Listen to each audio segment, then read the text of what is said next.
sebenarnya data apa saja sih yang dibutuhkan pelaku kejahatan IT seperti ini sehingga dia bisa menguasai akun mobile banking seseorang seperti itu? Ya.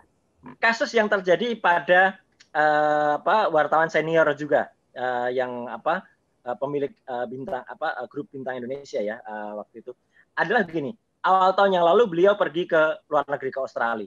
Nah, data apa yang diperlukan? Tadi pertanyaan Mbak itu.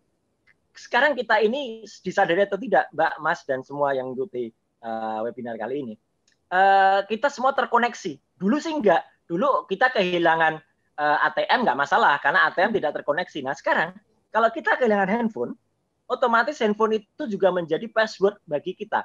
Jadi kalau nomor itu hilang, kayak senior Pak Ilham Bintang itu, waktu yang kehilangan, handphonenya dihack dengan KTP palsu, orang dengan KTP palsu buka menerbitkan nomor barunya kemudian otomatis setelah kita aktifkan kan on. Begitu on, semua data-datanya masuk ke dalam nomor itu, aktivasi perbankingnya masuk. Jadi karena semua terkoneksi, seperti tadi 4.0 tadi, semua terkoneksi, satu nomor handphone saja kita hilang, otomatis kita bisa terambil semua. Nah, tips saya memang, kalau ini sebagai tips ya, kita memang batasi akses kita. Jangan kemudian kita menggunakan satu nomor untuk semua kegiatan. Apalagi pakai satu password, Mbak, untuk semua akun kita. Nah, kita pas ada phishing kayak KFC hari ini, ada phishing kita ditawari, terus kita ditanya password, terus kita masukkan password yang biasa kita masukkan. Nah, sudah, passwordnya sama, ternyata dengan password Yahoo-nya juga sama, password Google-nya juga sama, ya otomatis data kita semua terbuka. Jadi, simple saja. Nomor handphone kita kecuri, apalagi NIK dari KTP kita kecuri, udah, semuanya bisa terbuka, dan itulah akibat dari kecanggihan teknologi yang membawa kita justru bisa menjerat kita sendiri. Oke. Baik, terima kasih Mas Roy. Terima kasih Mas Roy. Ya, saya minta tanggapan dari AKP Purbo. Tadi disampaikan Mas Roy intinya harus hati-hati seperti itu. Mungkin Mas Roy dari pengalaman menangani dari Pak Purbo dalam menangani kasus-kasus semacam ini, kelalaian apa yang dilakukan masyarakat, dan mungkin bisa dijelaskan juga mengenai tren kejahatan dari tahun ke tahun ini seperti apa? Iya. Ya, baik. Sebelumnya saya izin menyapa Pak Roy Suryo dulu. Izin, Bapak? Yap. Salam hormat dari Solo, Bapak. Ya. Jadi, gini Mas Gilang, memang kalau kita berbicara untuk tindak pidana itu semua kan tergantung dari niat jahat, kemudian perbuatannya.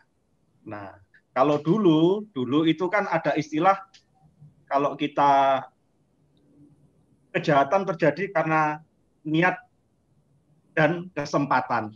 Nah, itu kalau dulu itu ada sebuah istilah seperti itu, dan itu sangat relevan juga sampai sekarang menurut saya. Mungkin perlu saya sampaikan di sini langkah-langkah apa sih yang bisa kita lakukan atau pencegahan apa yang kita lakukan. Yang pertama, kita tentunya jangan mudah memberikan data pribadi kita. Data pribadi tadi sebagai contoh NIK atau KTP, kemudian kode PIN, atau mungkin pertanyaan-pertanyaan rahasia yang biasanya kalau kita mengaktifasi sesuatu itu kan ada pertanyaan rahasia. Sebagai contoh, nama ibu, nama kecil, nama hewan peliharaan. Nah, itu kadang kita tuh tidak sadar memberi kepada orang lain pertanyaan-pertanyaan rahasia itu, sehingga itu menjadi pintu awal untuk membuka data kita. Kemudian kita juga jangan meminjamkan ATM maupun handphone yang telah didaftarkan dalam mobile banking kepada orang lain. Nah, tadi sudah dijelaskan juga oleh Pak Roy Suryo, ternyata nasabah tersebut ATM-nya dipegang oleh orang lain, walaupun itu dalam lingkup keluarganya sendiri. Kan kita tidak tahu apakah mungkin keluarga itu teledor juga memberikan ATM kepada orang lain lagi. Nah, itu menjadi sebuah modus sendiri. Akhirnya itu masuk terjadinya sebuah kejahatan sendiri. Kemudian handphone juga tidak sadar kita di tempat umum ada orang yang seolah-olah butuh komunikasi dengan saudaranya, kemudian meminjam handphone kita. Karena kita berprasangka baik terhadap orang tersebut, kemudian kita meminjamkan handphone kita, seolah-olah orang tersebut menghubungi saudaranya, padahal dia mengotak-atik apa yang menjadi data pribadi kita di handphone kita. Itu juga menjadi salah satu modus. Kemudian jangan memberikan kode OTP kepada siapapun. yang berikutnya adalah kita harus secara kontinu mengganti PIN atau password secara berkala. Apapun itu, baik password yang berkaitan dengan perbankan kita atau password yang berkaitan dengan sosial media kita. Nah, itu juga bisa menjadi modus atau pintu masuk terjadinya suatu tindak pidana. Kemudian, kita juga harus lebih berhati-hati apabila ada notifikasi atau pesan masuk yang berkedok hadiah atau penawaran. Ya. Kalau memang kita tidak merasa mengikuti undian sesuatu, logikanya tentunya kita tidak mungkin menjadi pemenang. Nah, ini yang kadang-kadang masyarakat. Hari ini itu terjadi, Pak Purbo. Hari ini itu terjadi iming-iming dari sebuah rumah makan. Setelah kita masuk, phishing itu isinya, Pak Purbo. Lanjut. Nah, itu.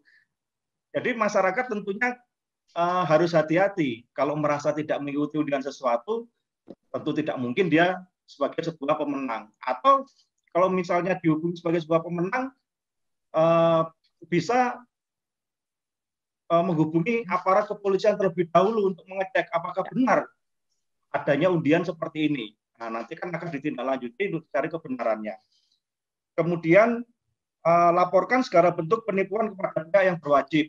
Ya, ini yang sering saya perhatikan kalau di sosial media, orang itu menjadi korban tindak pidana atau mengetahui adanya sebuah kejahatan, tapi tidak lapor pada pihak berwajib, tapi lapornya ke sosial media. Nah, kemudian setelah berlarut-larut, setelah sekian lama, baru dilaporkan kepada pihak berwajib atau pihak berwajib baru tahu. Akhirnya kan itu akan semakin memutus langkah kita untuk mencari para pelaku kejahatan tersebut. Kemudian tadi saya tertarik dengan yang disampaikan oleh Mas Angga terkait dengan koperasi dan asuransi. Jadi mungkin ini perlu saya sampaikan kepada teman-teman sekalian. Koperasi, asuransi itu kalau kita kategorikan sebagai industri keuangan non-bank. Nah, sementara untuk saat ini sudah ada lembaga yaitu OJK, Otoritas Jasa Keuangan, yang menangani terkait industri keuangan non-bank. Tapi tidak masalah ketika masyarakat mungkin melaporkan itu kepada pihak kepolisian, tentunya nanti pihak kepolisian akan menerima dan akan melakukan gelar awan untuk menentukan apakah itu masuk ranah dari kepolisian atau ranah dari OJK. Mungkin itu yang bisa saya sampaikan. Terima kasih. Terima kasih sudah nonton. Jangan lupa like, subscribe, dan share ya.